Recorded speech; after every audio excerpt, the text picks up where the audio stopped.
penunggu pintu maghrib. Sore itu, kampung kecil di Jawa tampak ramai. Anak-anak berlarian di jalan tanah. Ibu-ibu memanggil mereka untuk segera masuk rumah. Suara azan maghrib menggema, tapi masih ada satu anak yang belum mau berhenti main.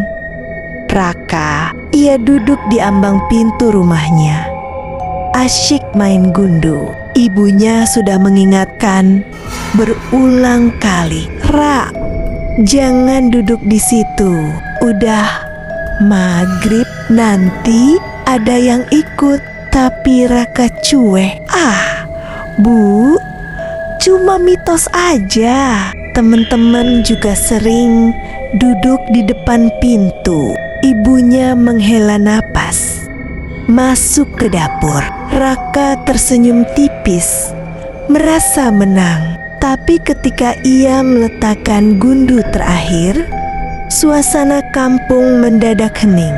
Suara jangkrik, ayam, bahkan orang-orang mengaji dari musola hilang seketika. Raka menelan ludah. Angin dingin menerpa wajahnya. Dari luar terdengar suara langkah kaki berat menyeret pelan tapi mendekat. "Siapa tuh?" panggil Raka dengan suara gemetar. Tak ada jawaban. Pintu rumah yang setengah terbuka bergerak sedikit, seperti ada yang berdiri di baliknya. Raka mendekat. Matanya mengintip celah pintu. Sekilas, ia melihat bayangan hitam tinggi menjulang. Tapi saat berkedip, bayangan itu hilang. Jantungnya berdegup kencang. Ia ingin berlari masuk ke dalam. Tapi tiba-tiba, sesuatu menyentuh pundaknya. Tangannya dingin, kasar, seperti tanah basah. Raka menoleh cepat, dan tidak ada siapa-siapa. Namun di kaca jendela samping terlihat jelas sosok tinggi hitam dengan kepala menunduk berdiri tepat di belakangnya. "Raka!" Suara ibunya melengking dari dapur. Ia berlari, wajahnya pucat ketakutan. "Cepat masuk, jangan lihat ke belakang." Raka terdiam. Tubuhnya kaku, tapi rasa penasaran membuatnya perlahan menoleh. Saat itu juga ia melihat wujud mengerikan. Tubuh hitam menjulang, wajahnya tanpa mata, hanya rongga gelap menganga. Nafasnya berat, berembus seperti angin kotor. Rambut kusut panjang menutupi separuh wajahnya. Raka berteriak keras.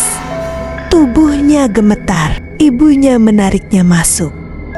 Pintu langsung ditutup rapat. Namun suara gedoran keras terdengar dari luar. "Delu uka, delu kakak, di uka ka." Seakan-akan sesuatu berusaha masuk. Semalaman Raka demam tinggi, tubuhnya panas, matanya melotot ketakutan.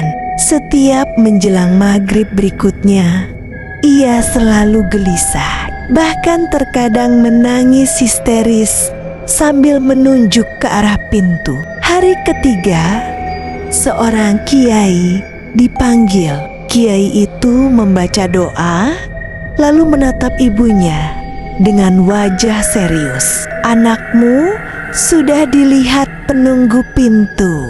Itu sebabnya orang tua dulu melarang anak duduk di ambang pintu saat maghrib. Bukan sekadar mitos, tapi memang ada yang menunggu di sana." Sejak malam itu, keluarga Raka selalu menutup pintu rapat-rapat sebelum maghrib. Tapi bagi Raka, semuanya terlambat. Setiap kali azan maghrib berkumandang, ia masih bisa melihat sosok tinggi hitam itu berdiri diam di depan pintu, menunggu.